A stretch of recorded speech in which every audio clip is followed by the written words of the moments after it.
Assalamualaikum warahmatullahi wabarakatuh. Teman-teman semuanya, sekarang kita kembali lagi bertemu dengan Ibu dalam pembelajaran tematik ya. Semoga kalian tetap sehat dan semangat selalu. Nah, sekarang kita masih di tema 2. Temanya udara bersih bagi kesehatan, dan masih tetap di subtema 2, yaitu pentingnya udara bersih bagi pernapasan. Dan sekarang kita memasuki pembelajaran 5 dan 6. Nah, adapun tujuan pembelajaran kita pada hari ini, yang pertama, mengidentifikasi dan menjelaskan berbagai penyakit yang berhubungan dengan organ pernapasan pada manusia. Yang kedua, menjelaskan informasi terkait pertanyaan apa, siapa, di mana, mengapa, dan bagaimana. Yang ketiga, menjelaskan tentang musyawarah lalu menuliskan hak, kewajiban, dan tanggung jawab sebagai peserta musyawarah. Nah, sekarang kita masuk ke materi ya, yakni tentang penyakit pada sistem pernapasan. Nah, seperti yang kita ketahui bahwa pernapasan manusia itu terdiri dari hidung, tenggorokan, dan paru-paru. Nah, setiap organ tersebut memungkinkan adanya gangguan di sana, dan itu bisa berasal dari lingkungan maupun kebiasaan hidup setiap orang yang tidak sehat. Nah, ini ada beberapa contoh gangguan atau penyakit pada sistem pernapasan manusia.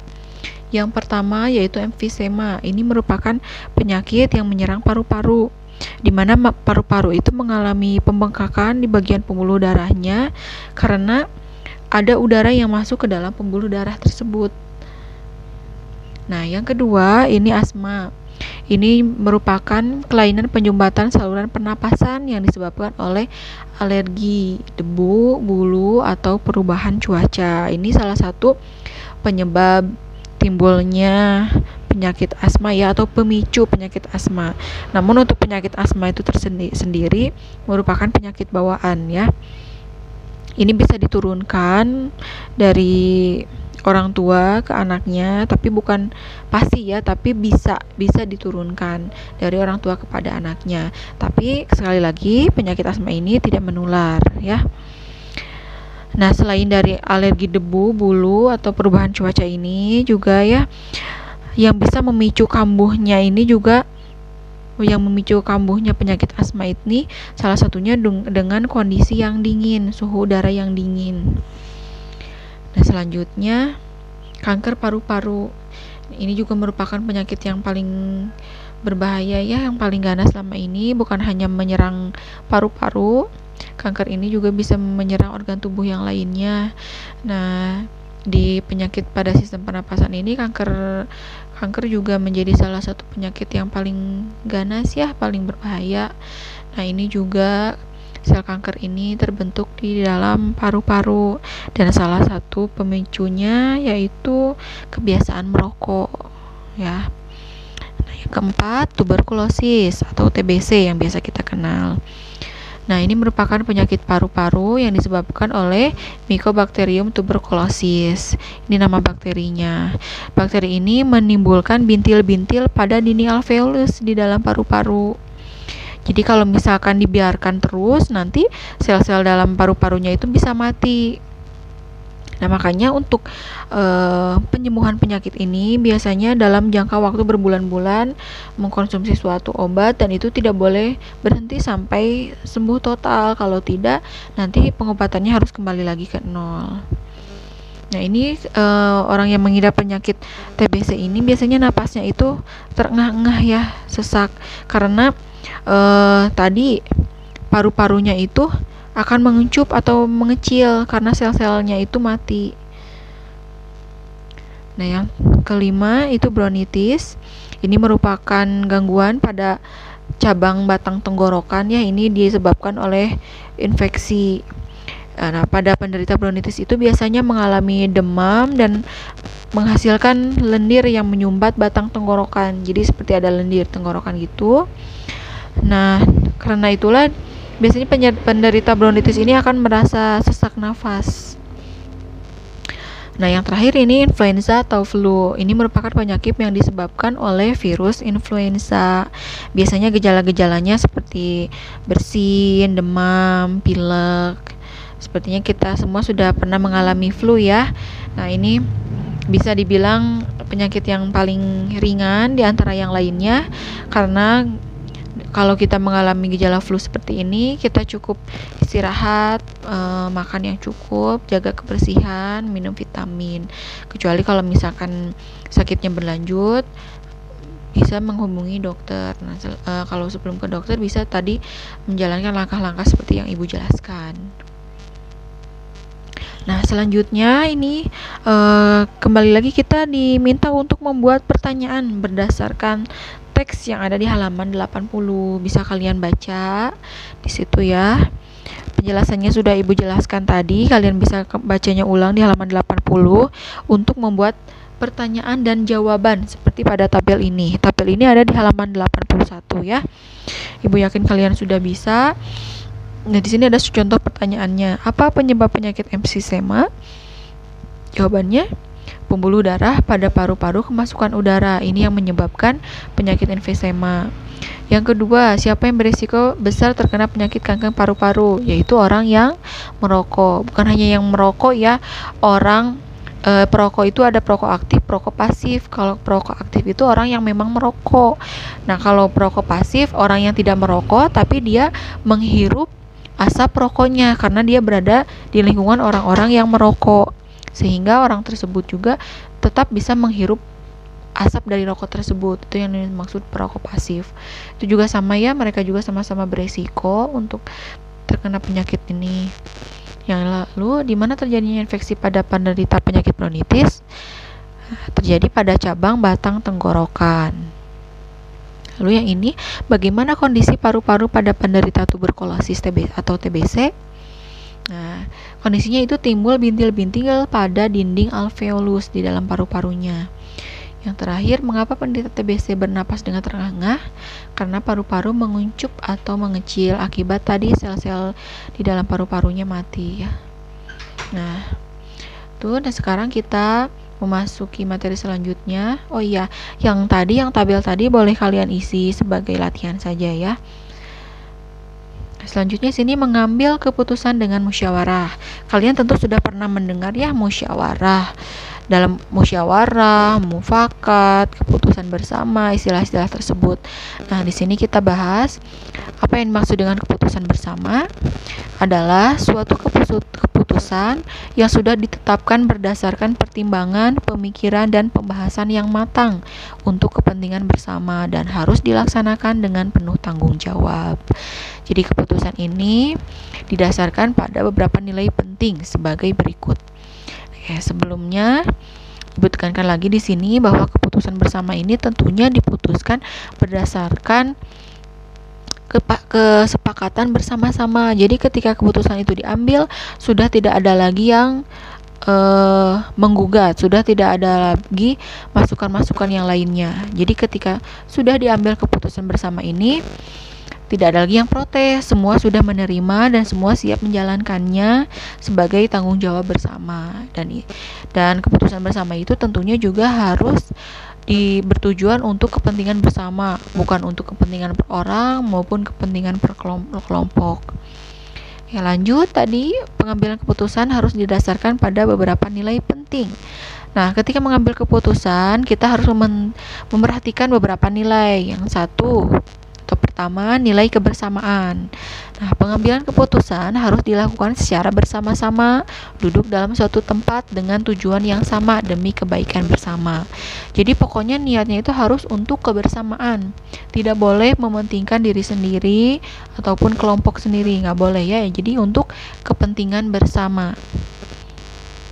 Yang kedua, nilai kebebasan mengemukakan pendapat. Bebas artinya tidak mendapat paksaan dari orang lain. Semua peserta rapat boleh mengutarakan pendapatnya, namun harus tetap menjaga norma kesopanan. Jadi ketika musyawarah itu, ketika mengambil keputusan, semua silakan bebas mengeluarkan pendapat, tapi kita sebagai orang Indonesia harus menjaga adab, sopan santun. Pendapat kita tidak boleh menyinggung orang lain.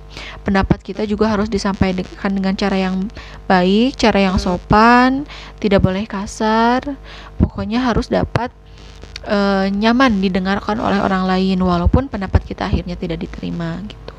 tidak apa-apa ya, tetap harus diutarakan dengan baik walaupun di sini ada nilai kebebasan. Nah, selanjutnya, nilai menghargai pendapat orang lain. Setiap peserta rapat haruslah mendengarkan dan menghargai pendapat orang lain tanpa menyela orang yang sedang mengemukakan pendapat. Nah, ketika kita berada dalam forum mengemukakan pendapat, kita berhak mengutarakan pendapat, kita juga berhak menyanggah orang lain, tapi ketika orang lain berbicara, kita harus mendengarkan dulu sampai orang tersebut selesai. Jadi jangan sampai ketika orang tersebut masih berbicara, kita memotong ucapan mereka. Itu tidak boleh ya, karena kita di sini harus menghargai pendapat orang lain. Dengarkan dulu. Nah, yang keempat, nilai jiwa besar serta lapang dada dalam melaksanakan hasil keputusan dengan rasa penuh tanggung jawab. Nah, di dalam mengambil keputusan ini ada nilai persamaan hak, ialah seluruh peserta rapat diberi hak yang sama untuk mengungkapkan pendapatnya. Apabila kesepakatan telah diambil, maka kesepakatan itu sudah bukan lagi milik dari pihak yang mengusulkan, namun telah menjadi milik bersama. Keputusan tersebut harus dipatuhi dan dilaksanakan bersama dengan penuh kesadaran dan tanggung jawab. Ketika misalnya pendapat kita diterima, itu bukan berarti bahwa keputusan kita yang menang. Tidak begitu ya. Ketika pendapat kita diterima, sudah menjadi keputusan bersama, maka itu jadi milik bersama, bukan lagi pendapat kita. Tidak ada istilah pendapat kita yang menang, tidak ya. Jadi itu menjadi keputusan bersama. Pun sebaliknya, ketika pendapat kita tidak diterima, kita tidak usah merasa berkecil hati, kita tidak usah merasa tersinggung, marah dan sebagainya. Justru kita harus menerima jika memang pendapat yang lain ada yang lebih baik dan dapat dijadikan keputusan bersama. Gitu ya. Nah, selanjutnya musyawarah mufakat. Kalian juga pernah mendengar ya istilah musyawarah mufakat. Ketika tadi keputusan bersama sudah ditentukan, nah terakhir di sini ada yang namanya musyawarah mufakat. Nah, musyawarah itu sendiri apa? Yaitu pembahasan bersama suatu masalah guna mencapai keputusan. Kalian insya Allah sudah paham ya apa itu musyawarah. Nah, selanjutnya mufakat. Artinya kesepakatan untuk melaksanakan hasil musyawarah. Tadi ketika keputusan bersama dari hasil musyawarah sudah diterima, harus adanya mufakat atau kesepakatan bahwa hasil musyawarah itu harus dilaksanakan. Jadi musyawarah mufakat itu adalah perundingan bersama untuk memecahkan masalah sehingga tercapai keputusan bulat yang akan dilaksanakan bersama. Nah, selanjutnya, ciri-ciri musyawarah untuk mufakat itu apa saja? Yang satu, sesuai dengan kepentingan bersama. Ini tadi tidak boleh memihak, tidak boleh menguntungkan satu belah pihak, tapi ini untuk kepentingan bersama. Yang kedua, usul atau pendapat yang disampaikan mudah dipahami dan tidak memberatkan. Jadi ketika dalam musyawarah itu pendapatnya itu memang dapat dipahami oleh yang lainnya, juga tidak memberatkan. Jadi menguntungkan untuk semuanya ya. Yang ketiga, dalam musyawarah, pertimbangan moral lebih diutamakan dan bersumber dari hati nurani yang jujur. Pertimbangan moral ya, jadi secara sosial, secara manusiawi, jadi semuanya harus dapat diterima. Juga berasal dari hati nurani, jadi bukan ego yang didahulukan. Jadi niatan yang tulus, jujur untuk kepentingan bersama, untuk kebaikan bersama. Selanjutnya, pembicaraan harus dapat diterima dengan akal sehat dan sesuai dengan hati nurani. Ya, tadi kembali lagi bahwa apa yang disampaikan, pendapat yang disampaikan itu harus disampaikan dengan cara yang dapat diterima dengan akal sehat, secara logis. Jadi yang sampai ketika kita mengutarakan pendapat, orang lain itu merasa heran, merasa bingung dengan apa yang kita sampaikan, berarti itu tidak bisa diterima oleh akal sehat atau tidak logis. Nah, itu ya ada istilahnya tidak logis. Nah, itu juga harus sesuai dengan hati nurani. Jadi jangan sampai itu merugikan orang lain atau bahkan membuat beberapa pihak menderita. Nah, itu tidak boleh ya. Harus mementingkan hati nurani. Nah, selanjutnya dalam pelaksanaan musyawarah untuk mencapai mufakat, kita harus berpedoman pada prinsip-prinsip dan aturan musyawarah antara lain sebagai berikut nih. Musyawarah dilandasi dengan akal sehat dan hati nurani yang luhur. Musyawarah juga dilandasi semangat kegotong royongan dan kekeluargaan. Lalu yang ketiga, mengutamakan kepentingan umum. Yang keempat, menghargai pendapat orang lain. Yang kelima, keputusan yang diambil harus dapat dipertanggungjawabkan secara moral kepada Tuhan Yang Maha Esa. Keenam, melaksanakan keputusan bersama dengan dilandasi itikat baik dengan penuh rasa tanggung jawab. Nah, selanjutnya tata cara dan persyaratan musyawarah. Nih, caranya yang pertama, peserta musyawarah harus hadir sebelum musyawarah dimulai. Jadi jangan sampai terlambat datang sehingga diskusi atau musyawarah yang sebelumnya dia tidak pahami, dia datang di tengah-tengah, nanti dia tidak akan paham apa yang sudah dibahas sebelumnya, atau mungkin dia akan membahas hal yang sama padahal itu sudah dibahas sebelumnya, atau misalkan tidak hadir sama sekali dalam musyawarah tapi tiba-tiba dia ingin mengubah hasil musyawarah. Nah, itu tidak bisa. Jadi jika musyawarah, kita diundang untuk musyawarah, kita ingin mengeluarkan pendapat, kita harus hadir di dalam musyawarah dari awal sampai akhir. Nah, yang kedua, musyawarah dimulai jika peserta musyawarah telah mencapai quorum. Quorum adalah penetapan jumlah minimum anggota yang harus hadir pada saat musyawarah. Nih, bukan musyawarah namanya kalau yang hadir hanya 1 orang, misalnya. Misalnya dalam musyawarah itu akan menghadirkan 10 perwakilan. Nah, yang hadir baru 2 orang. Nah, itu tidak bisa mewakili suara dari 10 orang keseluruhan. Misalnya targetnya itu peserta yang hadir minimal 50%, setengahnya berarti 50% dari 10 berarti 5 orang yang hadir. Nah, kalau 5 orang itu sudah mengambil suatu keputusan, nanti itu keputusan yang diambil itu sah karena sudah mencapai minimal jumlah anggota yang hadir. Nah, sisanya yang 5 lagi yang tidak hadir itu harus mengikuti hasil dari musyawarah tersebut. Yang ketiga, ada susunan kepanitiaan yang minimal terdiri dari ketua, notulis, dan peserta musyawarah. Jadi ketika musyawarah itu dilakukan, harus ada ketuanya. Juga harus ada notulisnya. Ketua itu kan yang akan memimpin ketika musyawarah. Jadi jangan sampai orang-orang itu berpendapat kesana kemari bebas berbicara sehingga membuat kondisi musyawarahnya tidak kondusif. Nah, itu harus dikendalikan oleh ketuanya. Lalu di situ juga ada notulis. Dia akan menuliskan hasil atau pembahasan dari musyawarah tersebut sehingga hasil dari musyawarah tersebut dapat dibagikan, ditulis di situ oleh notulen, disebutnya notulen yang ini notulen atau notulis gitu ya, maaf. Nah, itu nanti hasilnya itu akan dia catat itu sebagai dokumen. Nantinya itu sebagai bukti juga bahwa itu merupakan hasil dari musyawarah. Nah, yang terakhir tentunya harus ada peserta musyawarah. Jadi tidak sah musyawarah itu jika tadi peserta tidak mencapai batas minimum atau tidak ada peserta sama sekali. Tentu tidak sah musyawarahnya ya. Nah, yang keempat, setiap peserta musyawarah berhak menyampaikan pendapat. Udah tadi dibahas ya. Nah, setiap peserta musyawarah harus menghargai pendapat orang lain. Juga sudah. Karena pendapat yang disampaikan harus dapat diterima akal sehat, tidak untuk kepentingan pribadi atau golongan, tidak menimbulkan perpecahan sesuai dengan norma, dan tidak menyinggung perasaan orang lain. Ini juga sudah dijelaskan tadi ya. Selanjutnya, cara-cara mengeluarkan pendapat antara lain sebagai berikut. Nih, caranya ya, jadi tidak boleh seenaknya mengeluarkan pendapat. Nah, yang pertama, mengacungkan tangan sebagai tanda izin bicara. Jadi nggak boleh ketika dalam musyawarah kita teriak-teriak langsung mengutarakan pendapat kita, tapi kita harus ada etikanya. Pertama, mengacungkan tangan sebagai tanda izin berbicara. Jika sudah dipersilahkan, baru kita mulai untuk berbicara. Nggak boleh teriak-teriak juga ya. Yang kedua, berbicara setelah dipersilahkan. Tuh tadi ya, setelah dipersilahkan baru boleh berbicara. Yang ketiga, kalau ada yang berbicara, menunggu sampai pembicara selesai. Nah, kalau ada orang lain yang masih berbicara, tadi kita harus menunggu dulu. Kalau orang itu sudah selesai berbicara, baru kita giliran berbicara. Yang keempat, bersikap sopan. Tentunya udah paham ya. Yaitu suara. Yang kelima, suara cukup jelas. Jadi nggak boleh bisik-bisik kalau kita berpendapat dalam forum musyawarah. Suara kita harus cukup jelas didengar oleh semua yang hadir.